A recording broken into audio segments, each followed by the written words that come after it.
എറണാകുളത്ത് മെഡിക്കൽ വിദ്യാർത്ഥി കെട്ടിടത്തിൽ നിന്ന് വീണ് മരിച്ചതിൽ ദുരൂഹത ആവർത്തിക്കുകയാണ് ബന്ധുക്കൾ. ശ്രീനാരായണ ഇൻസ്റ്റിറ്റ്യൂട്ട് ഓഫ് മെഡിക്കൽ സയൻസിലെ 2ാം വർഷ MBBS വിദ്യാർത്ഥിനി ഫാത്തിമത്ത് ഷഹാന കഴിഞ്ഞ ദിവസമാണ് മരിച്ചത്. മരണത്തിൽ അസ്വാഭാവികതയുണ്ടെന്ന സഹപാഠിയുടെ പരാതിയിൽ പോലീസ് അന്വേഷണം തുടങ്ങി.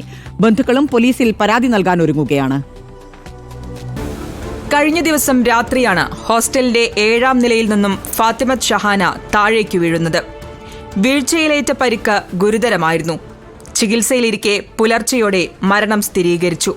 ടെറസിലിരുന്ന് ഫോൺ ചെയ്യുന്നതിനിടെ കാല് തെറ്റി താഴേക്ക് വീഴുകയായിരുന്നു എന്നാണ് കോളേജ് അധികൃതർ പറയുന്നത്. എന്നാൽ മരണത്തിൽ ദുരൂഹതയുണ്ടെന്നാണ് ബന്ധുക്കളുടെ ആരോപണം.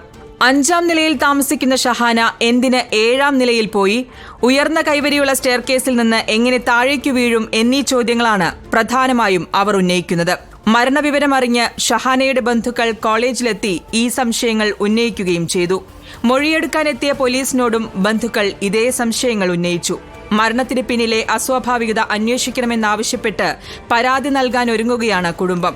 മരണത്തിൽ ദുരൂഹത ആരോപിച്ച് ചെങ്ങമനാട് സ്വദേശിയായ സഹപാഠി നൽകിയ പരാതിയിൽ പോലീസ് അന്വേഷണം തുടങ്ങി.